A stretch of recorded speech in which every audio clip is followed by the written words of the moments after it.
Welcome to another edition of the Sports War. And we are back. We got the full crew in the house. That is what it's all about. The Yankees, out of any team in the league, are the best equipped to handle a blow like this. I think there is a higher power at play here. He's due law of averages. That dude is the ultimate scrub. It's trash. Yeah. Every person you have in there is fucking trash. Next game, you're going to see a big performance. You can see it in the end of the game, and I'm just totally stoked and excited for this.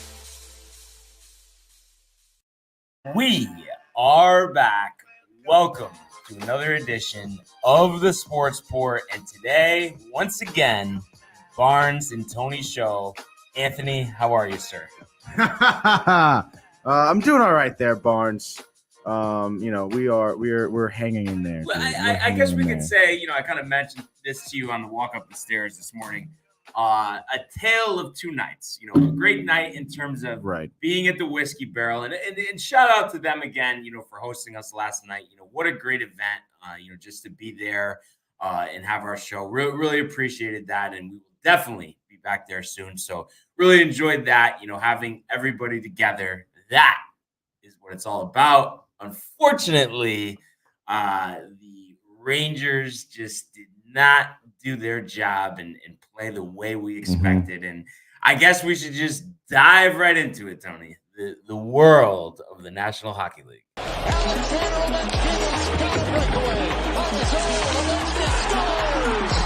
In they come, Kevin, what a save by Vasilevsky! Are you kidding me? McAvoy, Frederick, did you get the license plate number on that truck?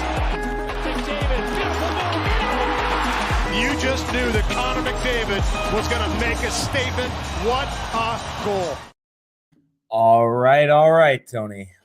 As I mentioned, the Rangers do drop Game 4, 4-1 to Tampa, and one goal late there to avoid the shutout.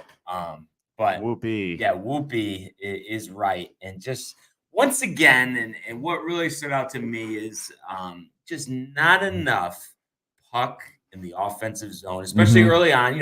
Sure, later in the game, they had some runs, but it's just like you're only getting one goal in garbage time. I mean, this is the Stanley Cup playoffs. I mean, you can't have it. I mean, it's that simple.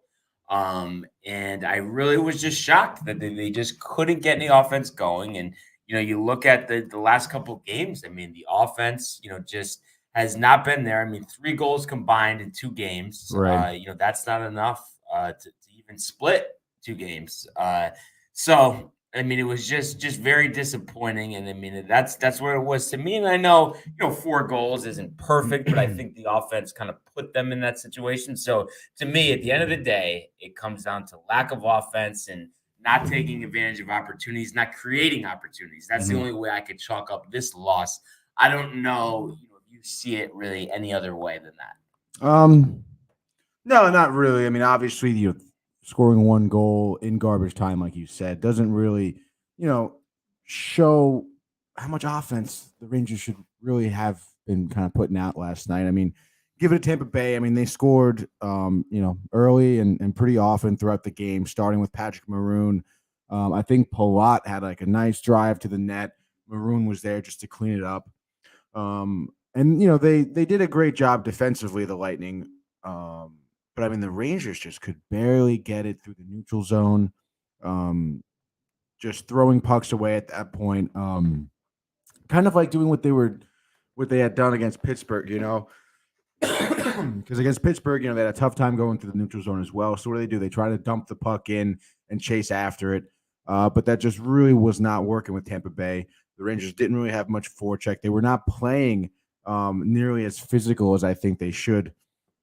They got to get out there. They got to play physical. They need to make the Lightning think twice about having the puck and on open ice.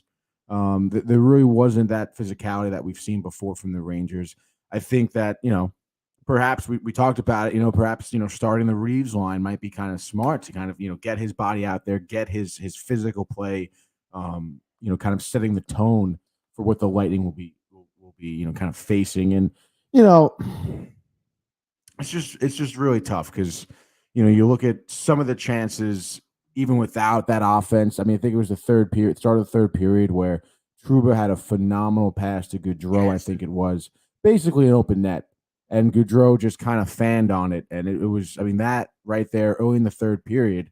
At that point, it was. I want to say it was 3-0. I mean, you get an early third period goal, it could be an entirely different feeling, entirely different setting for the Rangers for the rest of that third period. And you think about it, I mean, yeah, Panarin had that late goal that would have, at that point made it 3-2, and they were playing really well. Honestly, with Shesterkin on the bench and the extra man on the ice, they had quite a few good pushes. But again, it was those players who were just fanning on shots and maybe trying to do a little bit too much. They were a little panicky, I suppose. They were going back to their old ways of looking for the perfect shot, trying to get that extra pass. And with Tampa Bay, with the way their defense is, I mean, they were collapsing in on them, not allowing that extra pass. So you have to just at that point just throw the puck to the net, get shots on goal. And I want to say that through most of the game, I don't know by the end of it, I'll look it up, but I want to say the Rangers had more shots on goal. Yeah, they had 35 shots on goal. Tampa Bay's 31. We talked about the Rangers. I mean, that's great, not allowing lots of shots. But I mean, historically throughout the season, they've won games, getting outshot. Honestly, so it's kind of an interesting outcome for a pretty interesting game. And you can talk about how the Rangers, at home they're good. They're like 8-1 at home throughout the postseason, whatever. They're a different team. And of course, obviously, the next 2 out of the 3 games are going to be at the Garden, which is great. But I mean, you were staring at a Tampa Bay Lightning that a team that you could have put away here, going back to the Garden up 3-1, 1 game away from the Cup final. I mean, that's putting it away, dude. That's entirely different. Splitting the away games here was kind of a must in my eyes, because I talked about it yesterday. Tampa Bay is a phenomenally good postseason team, and letting them kind of inch back here, having a 2-game swing, going back to the Garden, regardless of how good the Rangers play at the Garden, it could still get kind of dicey here. You really don't want to give them too much hope to believe that they can kind of come back here. It should be really interesting to see what type of Rangers teams show up at the Garden tomorrow. But yeah, it was just an overall, honestly, just a bad effort by them. And you know what I don't understand? I get the home crowd really inspiring you, but then at the same time, why is it such a different ball game on the road? And I understand, that crowd is behind the home team, obviously in this case Tampa Bay, but shouldn't that energize you in a way to kind of settle them down and put them in their place? Like, to me, it's just like, I don't know. To me, it shouldn't have, home ice, away ice shouldn't have that much of an impact where you play like a completely different team. I feel like if you're a great team, you play great games. I mean, am I looking at it too simplistically? I mean, what's the deal here? Yeah, I don't know. I mean, it seems like the only times they play great on the road is when they are literally game 7s or face eliminations in game 5 or 6, like coming back with their backs against the walls, which, I mean, their backs are pretty close to being against the walls right now. And of course, you got to talk about, not having Ryan Strome yesterday. That was pretty big. He's your third line center, or your second line center rather. And then Hedl exited the game as well. I think it was an upper body injury. And I was going to mention, we don't have a status update. No status. So not really sure when that injury occurred, to be honest. Mm-hmm. They didn't show any replay in the broadcast. They talked about it, not really sure what exactly happened. So, Gallant said he's hopeful to have Strome back for Thursday. Hedl is kind of up in the air. But again, you're missing 2 centers now. That's kind of a big deal, because your centers kind of start your offense here, at face-offs, and of course Hedl coming from that kid line that's been doing so well, and Ryan Strome, who's been a huge part of our power play unit, of our 5-on-5 offense. So I mean, that could definitely bode towards why our offense wasn't great, and our 5-on-5 offense, speaking of which, has been absolutely horrible. We have not scored a 5-on-5 goal in the past 2 games. That one goal from Panarin was on the power play, and we had Shesterkin pulled. So that's great. We were 1 for 2 in the power play. Our penalty kill was good. The Tampa Bay was 0 for 3 on the penalty kill, but it's our 5-on-5 play that we really need to improve upon. Because going without a 5-on-5 goal for 2 games, that's not good. And I would imagine Tampa Bay is recognizing that, and that's something they would have to hugely improve on for tomorrow.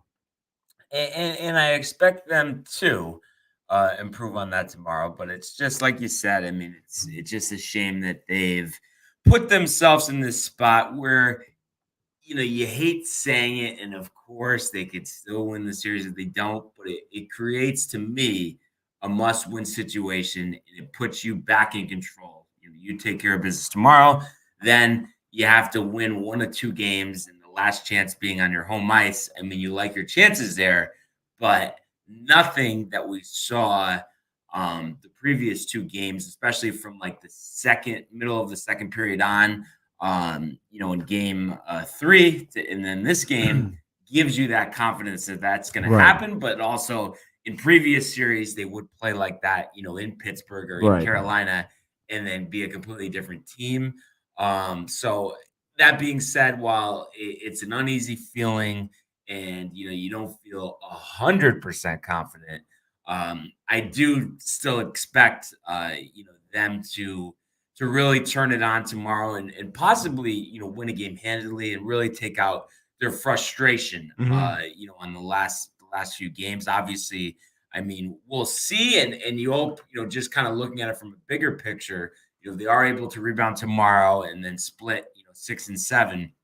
Obviously, that would put them in the Stanley Cup. And then you'd hope that, and it's a different matchup, a different situation, but if they do get there, that this could be, a learning experience kind of moving forward, that it's like you have to be better on the road. You know what I mean? It's just like it's the same ice, it's the same dimensions, it's the same rules. The only difference is the location is different and more people in the crowd are cheering for the other team. But it's just like you still got to play your game. I mean, I just don't see it as a valid excuse. Yeah, no, I think you're totally right. And these next 2 games, in my eyes, are must win. Obviously, next game tomorrow being at the Garden. If you lose at the Garden, I mean, you've pretty much lost any type of like confidence, honestly, because that's what you have to fall back on. Yeah. Gallant talks about it. Everyone over, on the radio, every sportscast talks about how good they are, how much of a different team they are at the Garden. Thursday's game is must win. And then, of course, now looking ahead, they talked about it on Rick and Dave this morning. The Rangers have played like 17 games in 30 games. That. Yeah. They've only had 1 stretch of 2 days off. Right. It's been every other day for them. Right now, Colorado's sitting at home, chilling, resting up, gonna have fresh legs for the Cup final. You need a couple of days off here. I mean, you just gotta hope maybe they're celebrating a little too much. Colorado, a lot of options, Oh yeah, a lot of options. Get your fix. You can really get whatever you want there. But I mean, at this point, you really have to think about the future here for the Cup final. And I mean, Colorado is going to be no walk in the park. Needless to say, you have to win these next 2 games. They're both must wins, not only because of Colorado, but even because going back to the Garden, Game 7 against the Lightning, that's not going to be a walk in the park either. Yeah. Regardless of at home, a Game 7 Tampa Bay, it's going to be. They play very similar with their backs against the wall as the Rangers do. It's going to be a really tough contest if you're letting them get to Game 7. It is. It really is, and I don't know. It just. What have you been looking at over there tonight? Dude, it's not me, honestly. It's Michael's account. Okay. So those late night studio. Yeah. Michael's TikTok is crazy, dude. But yeah, it's just, and then it's hard. I know you have to look forward. You can't look back, but just so annoying and frustrating to think the way you felt, up 2-0 in Game 3. Just had to just let that one slip away. I know, it's tough, dude. And it's just like we just need consistency on the offensive end. And, like last night, like Kreider, where are you? You know what I mean? Like that's the guy that needs to come through when the troops are down. And not only him, but everyone else. I don't think Adam Fox had the best game yesterday as well. Sure, Panarin had that goal late, but nothing else to speak of, other than that. And Mika, he's been strong. So I expect the main cogs to be ready to go tomorrow. But it's just hard not to have a sour taste in your mouth. It is what it is. So you just gotta hope. Like I've said, adversity, the previous 2 rounds were able to work their way through. So you would expect tomorrow to be no different, but it's like it feels like tomorrow is like 5 years away, and it's like the anxiety level, as a Ranger player and like us as Ranger fans, till we get to that point, till the horn sounds, after the game is over tomorrow night. It's just going to be such a feeling of uneasiness, and you just hope that they really rebound here and don't waste an opportunity of a lifetime. Yeah, talk about a lifetime. Rothenberg was talking about it on the radio this morning. How he was at the barber, and these guys are like, oh, they're a young team, there's so much future, whatever. Dude, the time is right now. Yeah, it really is, because you really, like, he said, you're not really sure what the future will hold for some players, whether it be injuries, whether it would just be a downward spiral for the level of their play, being traded and whatnot. There are going to be moves to be made, obviously, in the off season for sure. So the time is certainly right now, and you didn't get through two rounds of the playoffs to lose in the Eastern Conference Finals. Like, you really did not, especially with the way you've been playing. I really couldn't agree more. Where this is the time to win. Yeah, it has to happen. And also, you talk about what that guy said at the barbershop, and it's just like, I think about it like from a football perspective. Russell Wilson, he's going to win every year. Aaron Rodgers, he's going to win every year. Joe Flacco, he's going to win every year. And it's just like we've seen, it just does not work like that. It is so hard to win. So it's just like, that's why you have to take advantage of the opportunities, that are in front of you. That's for sure. So fingers crossed, it's all in front of us. And, if you think about it, despite the sour taste right now, if, before this series started, we were told you got to win 2 out of 3, 2 being at home with a trip to the Stanley Cup Finals on the line, I think we would have taken it. Yeah. Reluctantly, as we feel now, would have taken it, Tony. And I think that's what we got to keep our heads straight on and just think about it that way. Yeah. No, I couldn't agree more, Brian. So other than that, time will tell. We'll take more of a in-depth look, at the game tomorrow. And but for now, let's go to the world of Major League Baseball. 2-2, he got him swinging. The back-to-back strikeouts for Robbie Ray. There's damage right there. Shohei, way, Cy-Yo, Nada, where did that land? Smoked to Chapman, who leaps up and grabs it. Story spins and fires. Out at first. There it goes. See ya. Home run, Aaron Judge. And we did hear that. First inning. Ruthian. Seriously, Ruthian. In a 10-4 victory, Aaron Judge hits his 22nd home run of the season, an absolute shot to center field. The Yankees win. And the Yankees did win. And it was just nice to see a game where, all season, of course, the offense has been pretty good. I'm kind of curious. I was going to look this up. I'll look it up in a second, just where they stand in terms of runs per game. But winning this game yesterday, 40-15, one of their best starts in franchise history. 40 of your first 55 games. That's crazy. And a game that featured every single one of the Yankees batters getting a hit. You love to see that, including 2 hits apiece from Judge, Hicks, and Gallo. With the final 2 there. Really, really surprised to say that. And then 3 hits from DJ LeMahieu. He's really kind of an X factor in this lineup, because you feel like Judge, Stanton, and Rizzo, you can count on their production, but LeMahieu, after last year's tough season, not as inspiring of a start this year. If you could get him consistently going at the top of the lineup, I think that's very crucial, to the success of this season. So, all in all, I mean, just good feelings all around this Yankee team. And you just really feel like they're part of something special. Obviously, a lot of time here as we sit at the beginning of June, and it was nice to, like I said, Tyone struggled 4 innings, 9 hits, 4 runs, 1 walk, 3 strikeouts. ERA still sits at a pretty 2.73. Bullpen picks him up, combining for 5 innings of 3 hit ball, no walks, 4 strikeouts. So that was courtesy of Lucas Litke, Wandy Peralta, and Ron Marchaccio. And I know we're a little botching the pronunciation there. It was good feels all around, and I just really felt it, especially after a day off, and consecutive sweeps. But Minnesota, I mean, the Yankees just always dominate Minnesota, and then they were throwing out a guy in Cole Sands on the mound. I mean, who the hell is Cole Sands? I mean, he just looks like he doesn't even deserve to be in the big leagues. So once that happened, I knew that it would really be smooth sailing from here on out.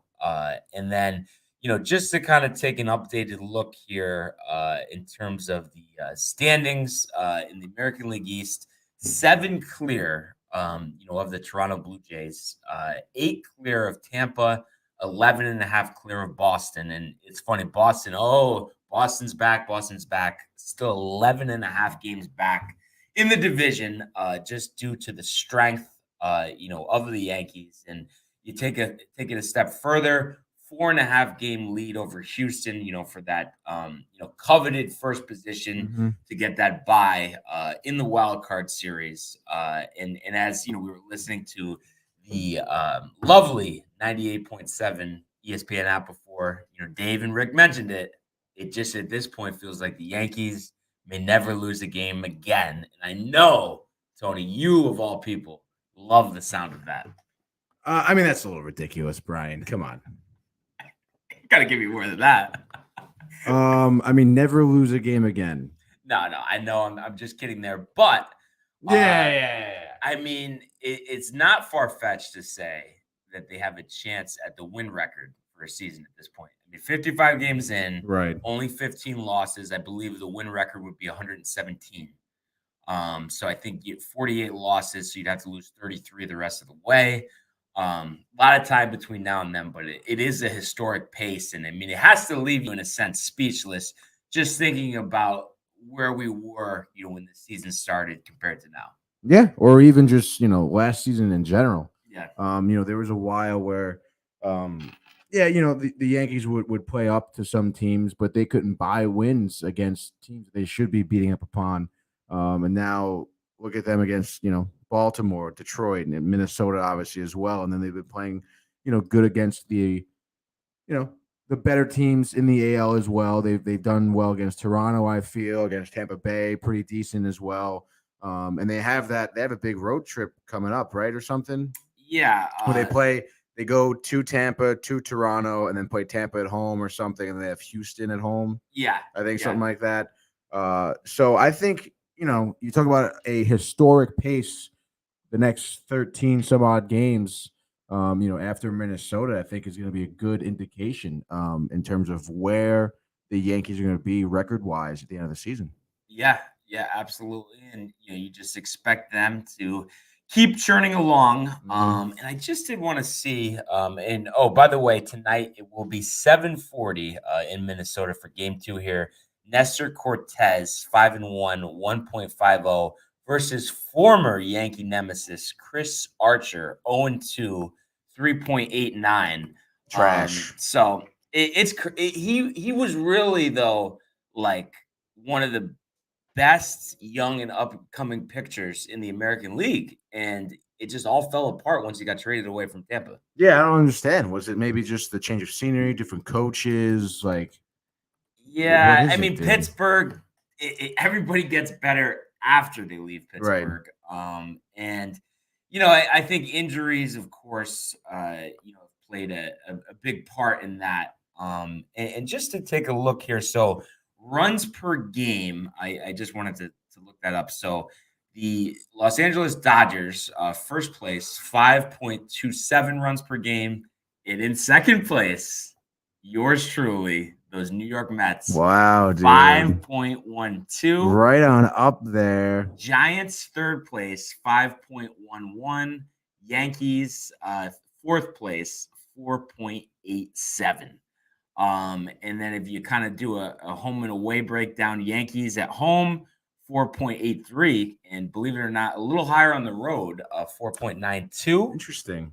Mets more favorable at home, 5.37 versus 4.90. But I mean, pretty impressive numbers there, dude. They are impressive numbers, and it's just funny though because it's as we know, it's not as simple as looking at statistics. There's so much that goes into baseball, especially the long season that it is. But at the same time, the simple notion that you score more, you win more. You can't be a championship level team if you struggle to score runs.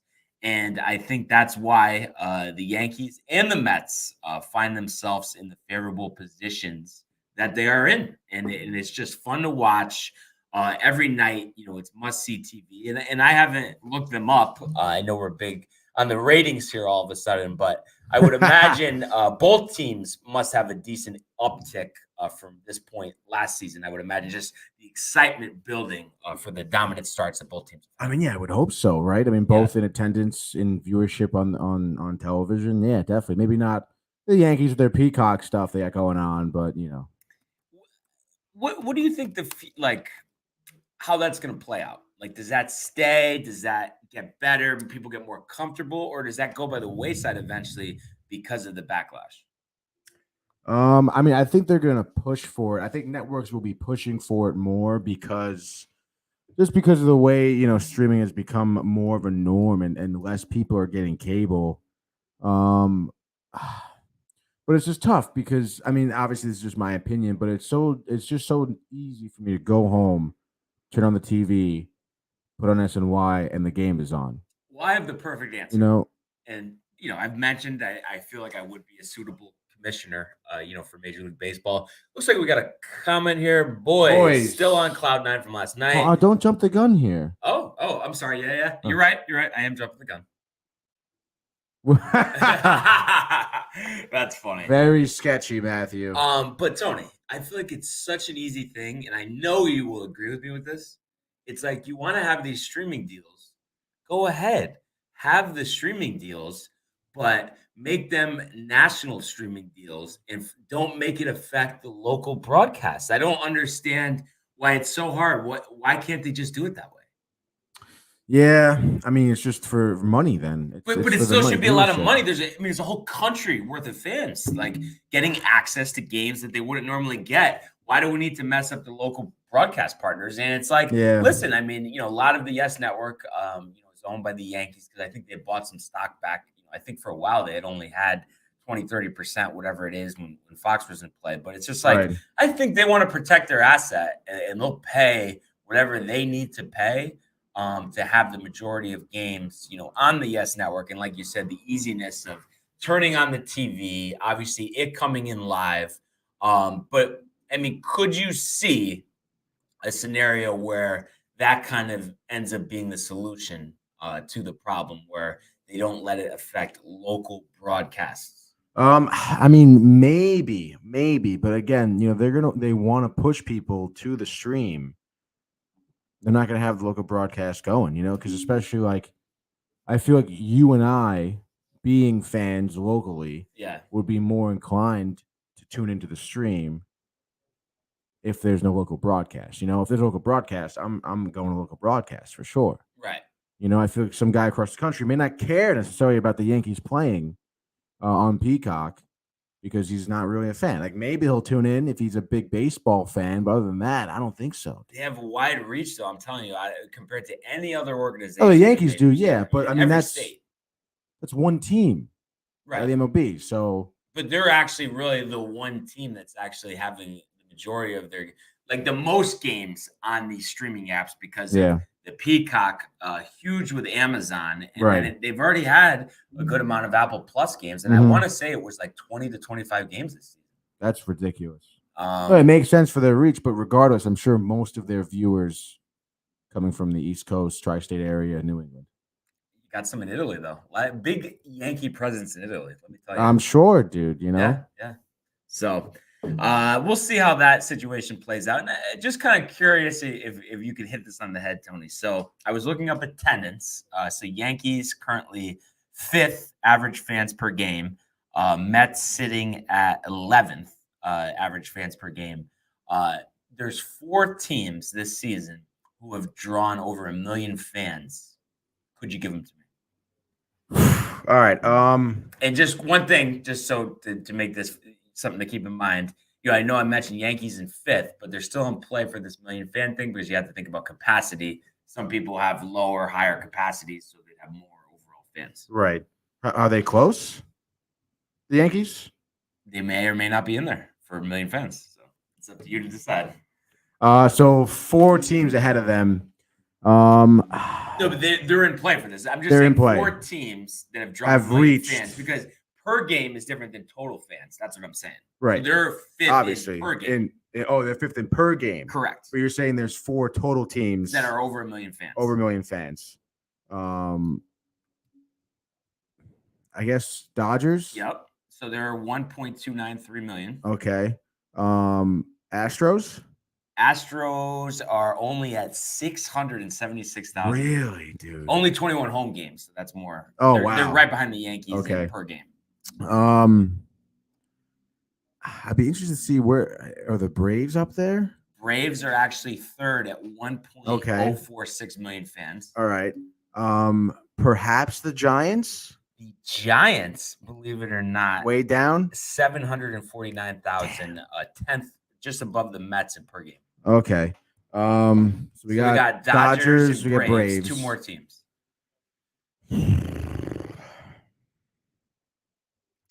I mean, Cubs are loyal. How are the Cubs looking? Cubs, 987,000, 8th overall in attendance. All right.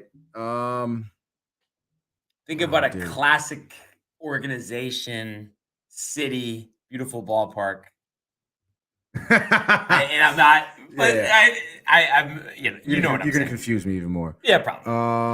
One of them is pretty obvious. I kind of already alluded to it. Just saying. So. You just don't want to say it. That's why. I don't. Yeah. Is it the Yankees you said are not though? No. I didn't say that. I said they're 5th overall in per game. Oh, but I didn't say total fans. Yes, the Yankees. That would be number 3, 1.016 million fans. Number 3. So we're looking for number 2, 1.038 million fans this season.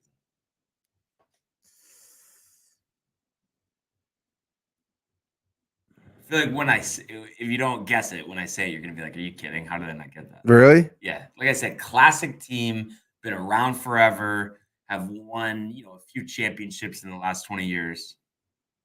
A few? Yeah, in the last 20 years, yes. Cardinals? Yeah. 2nd overall. Wow. Good for the Cardinals. 38,462 fans per night. So, kind of interesting. And then right above the Yankees, San Diego, 888,000 total fans, but averaging 37,000 fans per night. Yankees averaging the 36.3. But I think, given what's transpired the last couple of years and, not having, the full allotment of fans allowed in the building and concerns, about going to a game, I think at the top anyway, those attendance numbers are pretty strong, and I think it's a positive sign for the game. Oh, dude, that's huge. Especially, I feel like, you think of where those teams are. I mean, Atlanta, LA, New York, St. Louis. I mean, it's pretty much around the country. I mean, you'll kind of love to see that, dude. Yeah. And I feel like Cardinals, obviously, yeah. I mean, they have some hot players right now. They're a good team. They've been winning, like you said, in the past 20 years. But I feel like, if to the layman, to the average person, when they hear that, oh wow, St. Louis Cardinals, like, you're forgetting one piece of this, though. Maybe not a huge piece, but I think the fact that it looks like it's Wainwright, Yachty, and Pujols last season in the majors, so maybe people want to see them play for the Cardinals one more time. No, yeah, of course. But again, I'm saying to the regular person, right? Oh, yeah, wow, like Cardinals having million fans, dude, that's crazy, And then just kind of also to think about it this way, like I'm just trying to think of a good example here, but even like with the Mets, like that the Cardinals would average 7,000 more fans per night than the Mets. That's crazy. What's their capacity of their stadium? Do you know? I'll have to look that up. Actually, I'm kind of curious because what the Mets is it 40? 38. Oh yeah, it's Busch Stadium. 45,538. Citi Field 41,922. But then they don't go percentage call here, but yeah, I mean it just you think attendance sometimes, right. But you really don't. And I think that one thing I think is very pathetic is the fact that I know we've talked about this a million times, but the Baltimore Orioles, on a per night basis, average over 3,000 more fans at Tampa Bay. Obviously, oh wow, Baltimore, sure, Adley Rutschman is up. I guess maybe that's helped a little bit, but Tampa Bay, obviously one of the contenders in the American League here, and to sit in 27th in attendance and not even average 50,000 fans a night, and those numbers are upticked a little bit from the fact that when the Yankees come, they sell out. They don't even have the upper thing even open because they feel like there's no point. I mean, maybe when the Yankees come in or playoff games, they'll do that. But that would be the only time. And I don't know. Have you ever been there? Yeah. Trash stadium? Like just basically, yes. But you think about you're there July, August. It's so hot in Florida to go inside, nice, cool air conditioning. Right. And it's just not aesthetically pleasing. It's not. I mean, you don't go there and you're not wowed by the stadium. It's just kind of seems like a stadium that was built in the 80s. Is there like good food and stuff? They have lots to offer. It's been over 10 years since I was there, but at the time, I think they got rid of it. Actually, they used to have an Outback Steakhouse. No kidding. In the stadium. That's dope. The Blooming Onion available at the game. And yeah, I mean, it's a matter of time and where they went wrong. A couple things is putting it across that bridge. It shouldn't be in St. Pete.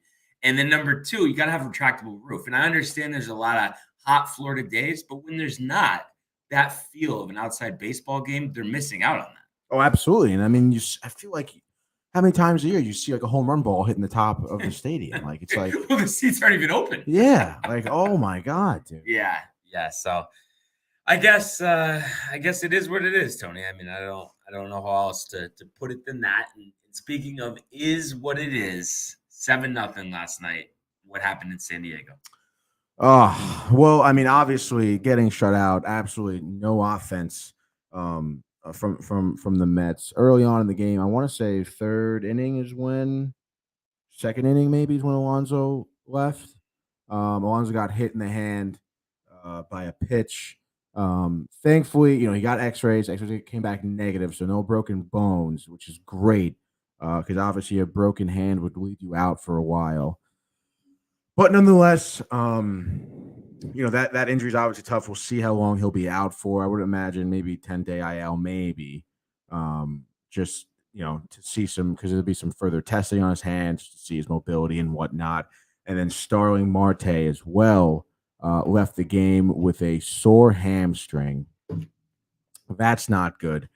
We've seen the hamstring injuries, leave a player out for a while and also linger throughout the season. That's not really good to have, those two big names getting injured. Marte's been great for the Mets. We've been seeing him hit some big home runs the past few days, hitting a lot. Just getting on base, playing some good defense. And the Mets just really didn't have anything good to show for last night, honestly. Walker got hit up pretty well from the get-go. What do you go? 6 innings, 4 earned runs, only 4 Ks and 2 walks. Not terrible. It's not the worst outing we've seen from him, but the bullpen didn't really help him out. This guy, Connor, I believe it is, Colin Holderman, excuse me. He let up another 3 runs last night. Didn't last an inning. It's normally good. Normally really good. His last few outings as a Met, he'll give you even 2 innings of relief, maybe 1 earned run. After last night, now he has a 3.18 ERA, giving up those 3 runs. I suppose he was kind of due for a bad outing out there, but couldn't have come at a worse time because they really could have used some good bullpen support and maybe some late runs as well. But after Colin let up some more runs, I feel like the Mets were pretty deflated again. Being without Marte and Alonso for most of the game as well. So, at this point, you just have to kind of chalk it up to a loss, move on from it, and hopefully Walker will kind of come around for you. You still have to look at the bigger picture in terms of the Mets being one of the best teams in the NL, let alone leading the NL East as well. And it's really just still about holding out until DeGrom and Scherzer come back, so you can have those games where you're only giving up 1 or 2 runs the whole game. Which I think they've done pretty well. And, there's going to be losses like this where your offense isn't there. It'll happen. You have to give it to the Padres, of course, too. Profar played really well. He had some great plays in the outfield. He had a bomb home run. Cronenworth was 1 for 3. Machado 1 for 4. Nothing crazy there. But then, of course, Darvish. 7 innings. 2 hits. No earned runs. 6 Ks, no walks, Brian. Still bringing it at age, I think, 34. Yeah, dude. Last night he was on it. I want to say that was probably his best outing all year. It has to be. 2 hits, no runs, no walks. He was dialed in. The control was there. He was making everyone swing and miss. So that was just obviously a tough game for the Mets. But again, you just gotta kind of move on here. Yeah, and you mentioned one of the best records in the league, and the nice start. I think really what has to be the biggest area of concern is just injuries. Because obviously they're already without Scherzer and DeGrom, and then those 3 guys on offense. You really can't afford to lose them. So you just gotta hope to get good news. Out of all of them, it seems like McNeil is the least serious. Yeah. And then I would imagine Alonso, like you were alluding to, when you're getting hit in that area, gripping a bat, not wanting to aggravate it. I would think it's almost a formality that they'll at least do 10 days. Yeah. I could see that. Again, gripping the ball, obviously playing first base. I believe it was his right hand. No, maybe it was his left. But regardless, gripping a bat, gripping a ball, trying to throw. It's going to be pretty tough. I believe, and I think he broke his other hand twice throughout his career too. So, obviously very thankful that it's not a broken hand. But who knows? Maybe they're going to bring up Dom Smith to play first base. Are you finished with Mr. Smith? Yeah, absolutely, dude. I think he had, 2 years ago, I want to say he played really well at the plate, made good adjustments in the outfield because obviously at that point, you're not going to start him at first over Alonso. So they put him in the outfield. He was a little, laggish, lethargic in the outfield. He doesn't move that great, but he did make good adjustments for playing in the outfield. But at this point with the other players we have, you're not going to put him in the outfield, obviously. And you're really, you're not going to throw him at DH. You're not going to really throw him at first base here. Not to mention, his bat just went ice cold. So, what really does he have to offer at this point? So, yeah. Just never has lived up to that hype he had coming in as one of their top prospects. I know. It's a shame. He was supposed to start over Alonso at first base, but then Alonso had such a phenomenal rookie year. They were like, holy shit. Yeah, yeah. And one other thing that I think is going to be very crucial, and especially like I said with these injuries potentially to some of their offensive guys, is we have to stop getting to a point where it's always, well, when Lindor gets going, you know what I mean? It's like the time is now. He needs to take advantage of this opportunity to lead the offense. And sure, there's a slight uptick in his numbers from last season, but last season was atrocious. So I feel like you can't really go from that. And he just needs to be better. I mean, it's that simple.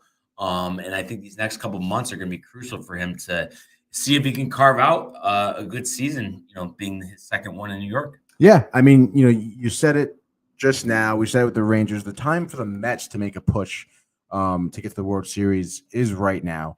They've had one of the greatest starts, I feel like, in the past decade to a season at least. And it's something that, especially with the way everyone's talking about the Mets, oh, the race for the NL East is over. They're one of the best teams in the NL. They cannot go into this landslide of just losses after losses for the second half of the season like they've done before. They need to continue to apply pressure to teams, pedal to the metal here. DeGrom and Scherzer are going to be back. Their offense needs to be going. You cannot have DeGrom throwing 7 innings, 1 earned run, and the Mets end up losing 1-0 because they don't have any offense. They cannot be losing games like that they have in the past. Their offense needs to be firing for the rest of the season for sure. And, if DeGrom and Scherzer come back hot, I mean, you're not really asking of them much. Just score 2 or 3 runs. Right. Right. That should be, they should be more than capable of doing that. Of course, one of the keys to that is staying healthy. It seems that a lot of these injuries, when it starts to rain, it pours over there in Queens, because these injuries, from last year even seem to come in waves.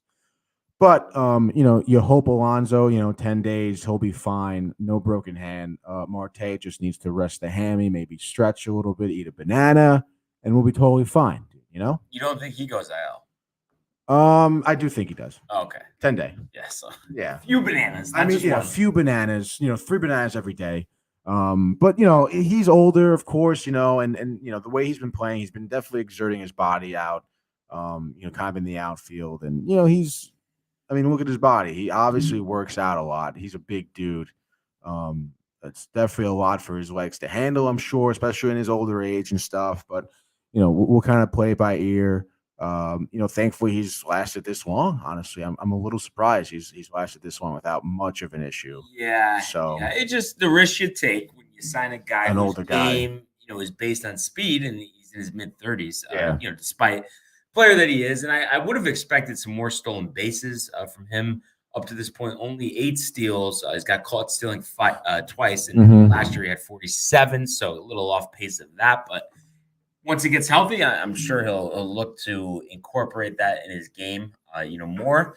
And before we get to tonight's matchup with the Mets, the former teammates in Oakland, Manaea versus Bassett, just to give an update on the pick segment, which today is the last day. And let's just say on either August 22nd or August 23rd, it looks like we're going to be sitting in the Legends seats in Yankee Stadium, as I've opened up a 39-20 record compared to a 30-29 record from you.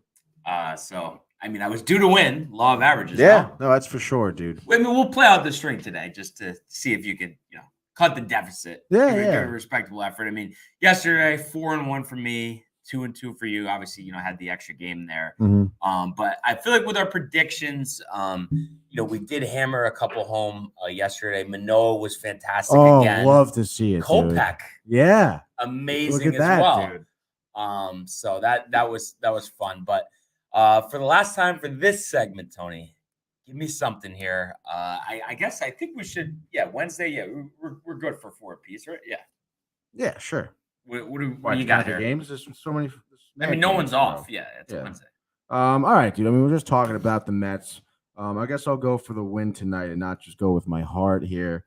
I'll go with the Padres. Wow. Yeah. Wow. Hey, man, Chris Bassett hasn't really thrown very well. I feel like his past few outings, his ERA has been not necessarily ballooning, but going up steadily, I feel. It's at a 3.74 right now. And although Manaea over there has a 3.77, I think without Marte, without Alonso, two big pieces, not only offensively, but defensively as well, two players who have been hot at the plate, Marte, who's been making good plays in the outfield. It should be interesting to see what their starting lineup looks like. But I really can't imagine the Mets kind of squeezing out a victory here. So I'll say the Padres win this one 5-3. Wow. Amazing, honestly. Did not expect that one. You have you written down for the Mets already, dude? I actually did, yeah. So you did call me off guard, but if you're keeping score at home, I mean, I'm sure you have me written down for the Yankees, and it's just like, listen, I mean, 40 out of 55 games, I mean, speaks for itself. I thought you were going to tell me you weren't going to go for them. You had me written down for the Yankees at home. You would be right. That's what I was saying. Okay. Despite being on the road here, I just can't see Minnesota winning this game for a variety of reasons. And I think it all starts, with the starting pitcher here. I mean, Nestor Cortez, Tony, I mean, unbelievable. The early stages of potentially a Cy Young award-winning season, which just would be tremendous and a great story. And we may see him starting the All-Star game for the American League, which this year, the All-Star game in Los Angeles. They were supposed to have it during the COVID season. Obviously, that was canceled. And, we mentioned Archer. He just hasn't been able to give the Twins any length this season. I think the most innings he's thrown might be 5 this year. So a shell of himself. And I know, he had given the Yankees fits in the past, but at this point, believe it or not, that was 6-7 years ago. So, the lineup has changed, and obviously he's changed. And I think we're looking at another short outing from him. Yankees will tap into that bullpen, which, they didn't have a problem with last night, and I don't expect them to have a problem with it again tonight. I think Nestor, wants to give the Yankees some length. They're down a couple relievers, and only got 4 innings out of Tyone yesterday. So give me another Nestor. 7 innings, 2 earned, 10 strikeouts, maybe 5 hits, no walks, en route to his 6th victory of the season. As the Yankees take this one, give him another 10 spot, 10-4 over the Minnesota Twins, which coincidentally enough was the score last night. So you don't usually see the same score 2 days in a row. And I think we're setting up for Judge, Stanton, and Rizzo to all go yard again. And Gleyber Torres, after a day off yesterday, why not throw him in the mix as well? He's really looking to cement his place on this team and in this lineup as the Yankees take Game 2 in Minnesota, Tony. Interesting, dude. So my next game, the Oakland A's are going to be in Atlanta tonight. The Braves, great attendance over there in Atlanta, dude. But I'm looking at Newer Park. I'm looking at the pitching matchup. Jared Koenig, I believe, is how you pronounce his last name, making his major league debut for Oakland. A pretty highly touted prospect here, honest, coming from the minors. Seemingly he was, a minor league free agent signing, now becoming a major league starter. He's pitched in some pretty, obviously the double A affiliate for the A's. He was Double A's Central's Pitcher of the Year award in 2021. Over his last 5 starts, he's allowed 5 runs in 32 2/3 innings with 39 strikeouts, only 7 walks. Seems like this guy has good stuff. However, I would say pretty tough major league start against the Braves. Dude. Right. They're starting to get going. They're on a 6-game winning streak. And they beat the A's last night 3-2. But then they mollywopped Colorado. And I know, Oakland doesn't really have much offense going for them, I feel like. Not many good offensive players. Sean Murphy looks like leads the team with 5 home runs. I mentioned yesterday Laureano's batting cleanup. I mean, I don't know, guy.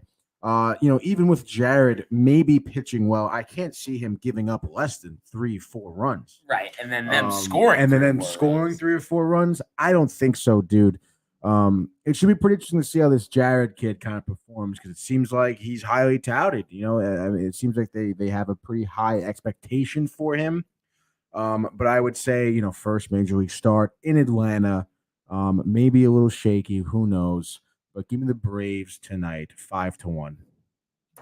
So a little bit of a tricky spot, but I'm going to take it on. And kind of an odd start time. 5:40 local time. We're going to see the Seattle Mariners at the Houston Astros. And obviously, Astros, second best record in the American League. Mariners 6 games under 500 after a little bit of a stronger start. But Logan Gilbert, man, one of the more underrated pitchers in the whole league, really, and specifically in the American League, 5-2 with a 2.22 going up against Jose Urquidy, 5-2, 4.76, and that's a guy that I feel like has just gotten hammered the last couple of years. And to be on a team like Houston that is expected to contend, I don't understand how he, 5-2, sure, but 4.76, that is just not, major league level starting pitching. So that's why I just feel like the Mariners will get the offense going. JP Crawford, after a really strong start, been struggling a little bit. And I think this is a good time, for him to get going. So give me the Mariners here. I'm going to say Logan Gilbert, 8 innings, 10 strikeouts, 2 earned, kind of matching, not T to T, but close to what Verlander did yesterday, when he dominated Seattle. I think he'll have that type of outing. And I want to say Ty France and Eugenio Suarez will both go deep here en route to a 5-2 victory for the Seattle Mariners. Love it, dude. My next game, we're going to go to Miami. They're playing Washington. Miami just mollywopped them 12-2. Honestly, a pretty impressive victory, I feel like, for Miami, even though with Washington. I mean, you look at some of their hitters. I mean, they people pitch around Soto a lot, but I mean, Josh Bell has a 296 average, and their shortstop as well. I forget where's his shortstop. Garcia, I think is his last name. Young guy, but he's absolutely. I think he's batting like 391 right now. Wow. He's been really good. However, with the pitching matchup tonight, Joshua Gray for Washington. We know the Nats don't have great pitching, but Sandy Alcantara for Miami. I feel like he's Barnes is a big fan of his. I feel. Oh yeah, he's one of the best pitchers in the whole league. ERA sitting under 2. Under 2. He's at 1.81. He's 6-2 in the season. Only give up 4 home runs on the year so far. So I don't think he's gonna give up many home runs tonight. I would say Miami, with the way their offense has been looking as well, I can say can handle Joshua Gray over there on the mound for the Nats. Give him Miami. I'll give him 8-3. And I think the only question in regards to that is when, not if, but when does Alcantara find his way out of Miami? Just given lack of fan support, lack of winning, just lack of direction when it comes to the Marlins. And that's what obviously led Derek Jeter out the door there. For my third pick, one of my favorite pitchers in the American League, Shane Bieber. On the hill at home for the Guardians versus Dave Dunning. Dane Dunning on the Texas Rangers. And I know the Rangers have been playing better ball. Right. Simeon finally hit a home run last week. And it's just amazing, how him and Seager have just been very underwhelming, after collectively getting, almost $500 million this offseason. But I just think at home, Bieber ready to roll. Jose Ramirez, another one of my guys, after taking that very under market deal, having a nice start to his season, give him a 2-run homer. Give me the Guardians here, 4-2, as they take this one from Texas. Bieber, 6 innings, 11 strikeouts, 1 earned run. Wow. Better watch out for Dane Dunning, dude. Yeah, he's crazy. He was good on the White Sox. Yeah, he was crazy. Yeah, he was. Did he almost win the Cy Young? Yeah, dude. Can't believe Keuchel hasn't resurfaced yet. Maybe the Mets. No, maybe, dude. As a minor league contract, I mean, why not just see what he has? Yeah, dude. But anyway, for my fourth and final pick here, we're gonna go to Milwaukee. I think I pick the Brewers here and there every so often, but they're playing Philadelphia tonight. Milwaukee, I think, on like a 4-game losing skid here. They lost to Philly 2 nights ago, I want to say, and last night. Or then it was last night. Yeah, last night. Josh Hader, rarely this happens. They tagged him for 2 home runs in the 9th inning. Josh Hader blew a save, which I feel like you almost never say that. So I would say, that's not going to happen again tonight. And of course, on the mound for Philly, Aaron Nola, who I feel like every other day is getting popped. I think his last outing, I think he went 6 innings, but giving up 5 earned runs. I would imagine, regardless, that I think Colton Wong's on the IL for Milwaukee. He might be day-to-day. I'm not sure if he's playing tonight. But then also you have Adames on the 10-day IL. He's not playing. But even without those two hitters, I wouldn't imagine they have much issues with Aaron Nola. And, of course, I mean, you put Hader in the 9th here. I don't think he's giving up 2 home runs again. I don't think he's going to blow another save against Philly. So give me the Brewers here. Keep it tight. I'll say 4-2. Yelich get his head out of his derriere tonight, or I mean, maybe he'll go like, I don't know, 2 for 4. 2 singles. I'll give him a double and a single. All right. And then on the single, he steals second. There he goes. For my fourth and final, going the Dodgers here. Kind of interestingly enough, I had the White Sox last night with Kopech, but I like the Dodgers. My guy, Tony, is it Gonsolin? That's what you say. You think it's Gonsolin? I think it's Gonsolin. All right. For now on, we're going to say Gonsolin until someone tells us differently. He's on the hill versus Johnny Cueto. A guy who injuries and just hasn't pitched that much the past couple seasons. Has got off to a nice start for the White Sox, but like I had kind of alluded to, on last night's show, it's just like something isn't right there in Chicago, and I think Tony La Russa, might be at the start of that, whatever that may be.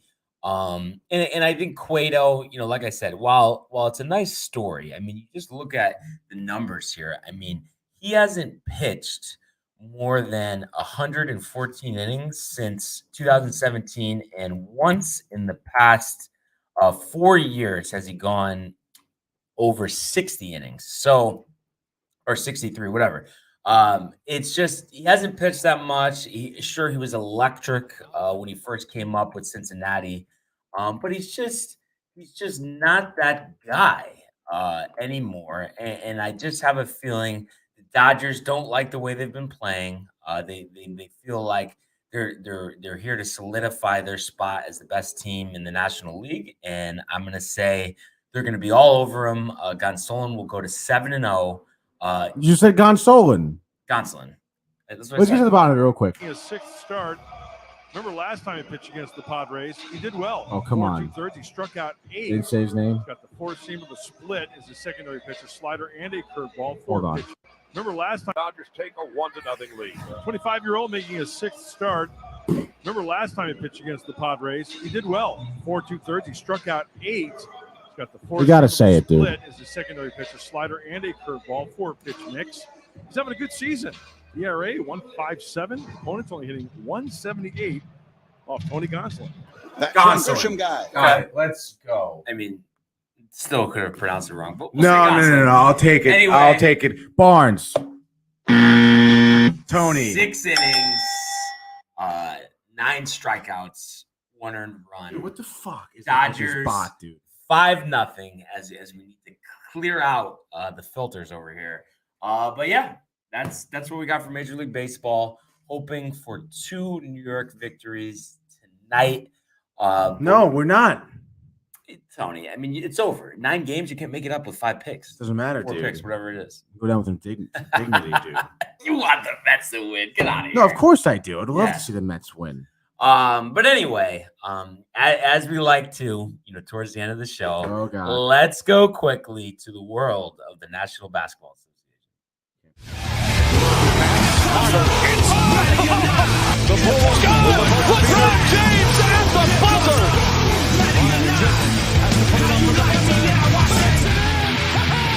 He banks in the three, and the Lakers win the game. All right, Tony. No, we're going to stay in Yankee Stadium. 3 years later, we are finally ready for Game 3 here in Boston.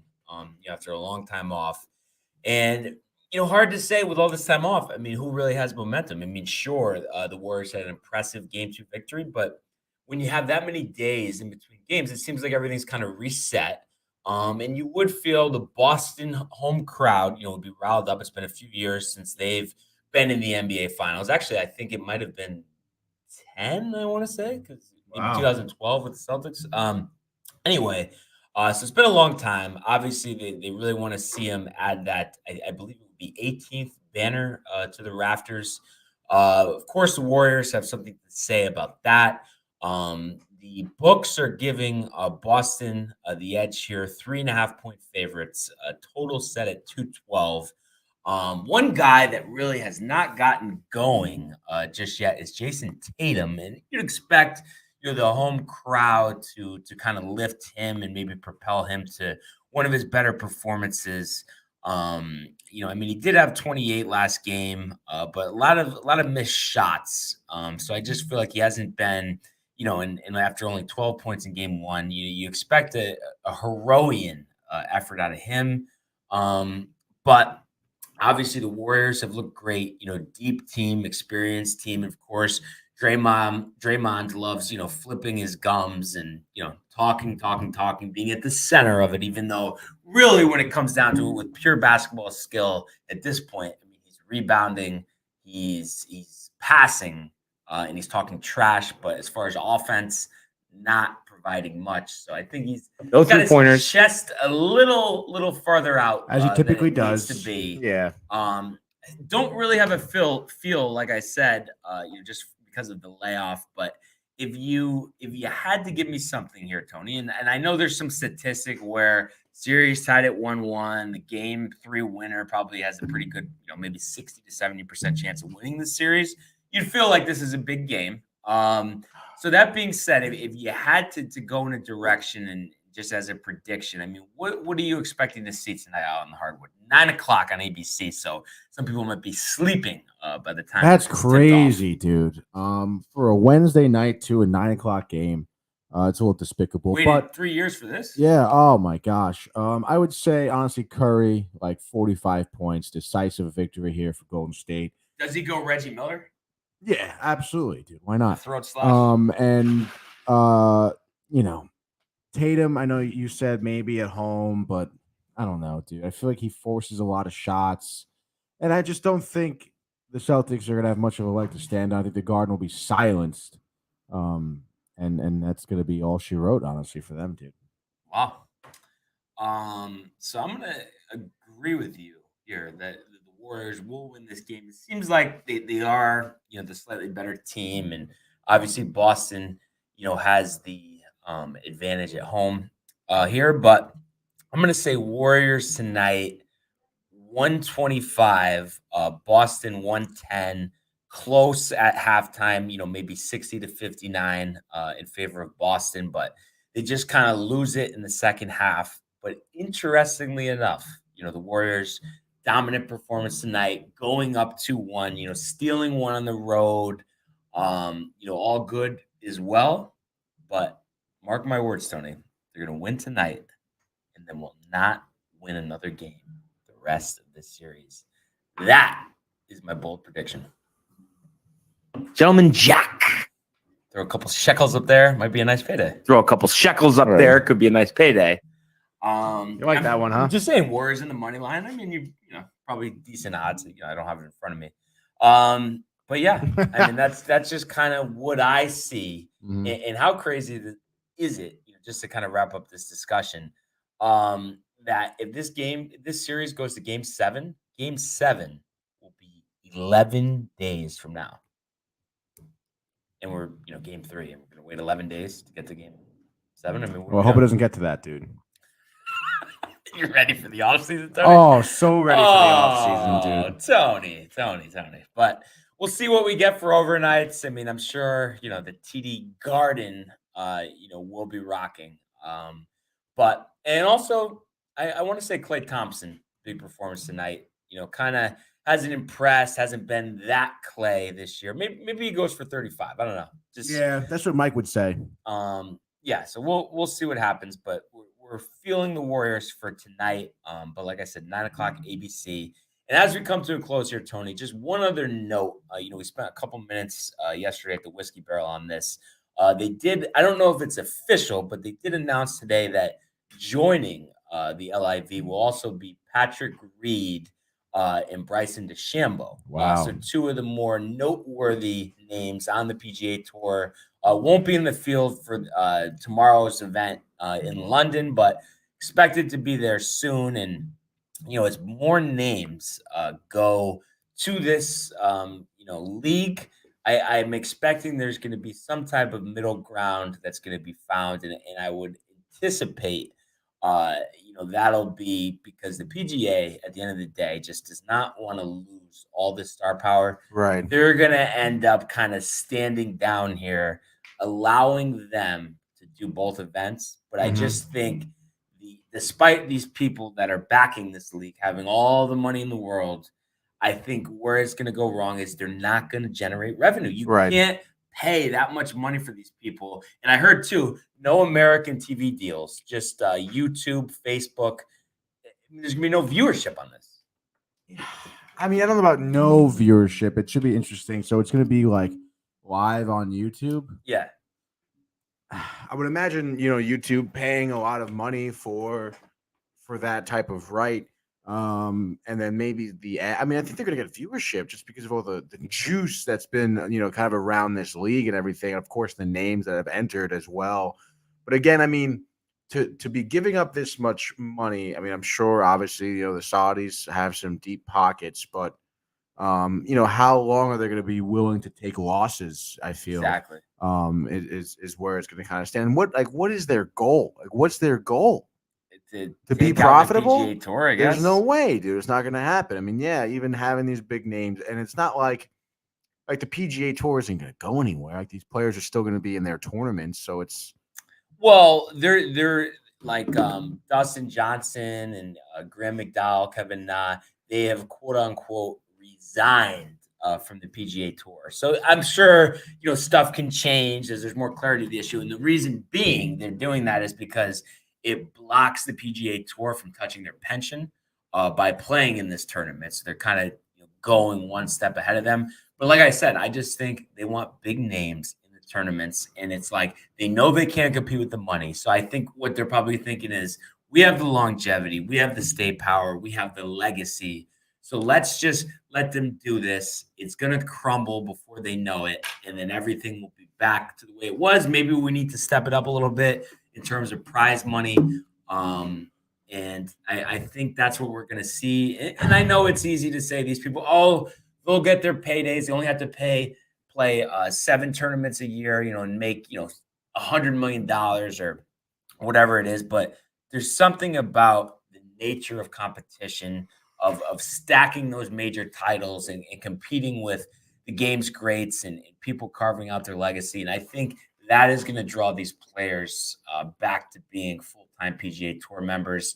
It's just a matter of time, and that's just kind of my opinion. So now they're like some of these players who are resigning from the PGA Tour, not going to be at their tournaments, I suppose, right? So would the PGA Tour do you think there's any repercussions for that for those players? I mean, once they resign, they're not their property anymore. Right. But also you have to keep in mind, it's just very weird how this works, but the 4 majors, the U.S. Open, the Open Championship, the Masters, and the PGA aren't actually owned by the PGA Tour. So they already announced Phil Mickelson, Dustin Johnson, next week's U.S. Open will be playing in that. So that's why these guys could say, too, I'll get all my money, just play the majors, but then they won't be eligible for FedEx Cup Playoffs, Players Championship, or the other flagship events by the PGA Tour. But that's so weird. It's interesting to see, how it'll play out. And I don't know. I mean, there's greed with everybody. But I think that the thing with these players that they just don't realize is the reason why they're not getting the money that they're getting from the Saudis, that they're that they are getting, from the PGA Tour. It's just simply because they don't generate enough revenue. If they did, their salaries would reflect that. And I think these guys are jealous that Major League Baseball, the NBA, even hockey to an extent when you think about it, because we don't think of hockey as, these guys are making a lot of money. But when you compare it to the PGA Tour, where the top guy on a given year maybe makes $3.5–4 million off prize money. Right. I mean, the top guy in the NHL makes $14 million or something. Yeah. So that's double, So they make a lot of money off endorsements. Tricky situation, and just, why touch my world of golf, Tony? Such a great game. I just want to see all this. I want to see all the best players playing against one another. Right. But I mean, do you think the players have any stake in this argument? Do you think anything they that they're? I mean, there's some stuff like Phil was bitching about media rights, like they own because it's in their tournaments, so he can't profit off shots that he hits. So I kind of get that stuff. And I would imagine, sure, they probably could uptick the prize money a little bit, but it's not going to approach where what they're getting, which is guaranteed salaries. There's no cuts either, because in a PGA Tour event, you don't make the cut, you don't get paid. Right. You know what I mean? So it's just they can't match that because they just don't have the revenue. Maybe they can build the game, but that's just the tricky situation here. And I don't know. I just think, even though, sure, there could be more money that could be had, I still don't think the people that complain about the PGA Tour don't quite get the situation and how grateful they should feel to be in that situation. Well, I guess we'll see. When's the first tournament for the Saudi League? Thursday, London. Wow. Phil in the field. Hasn't played golf in 4 months. I think one practice round. He's going to shoot 80.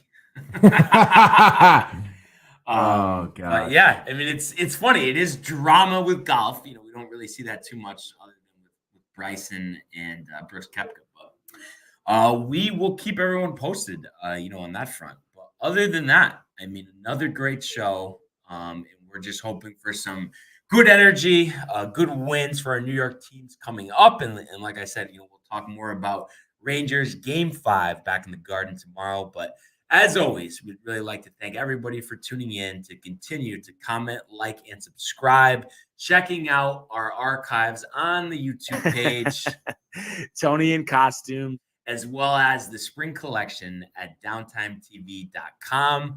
I want everybody to enjoy the day, enjoy the games, and we will see you mañana.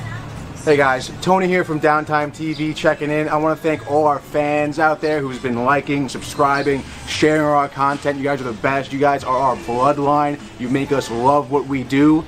Thanks again.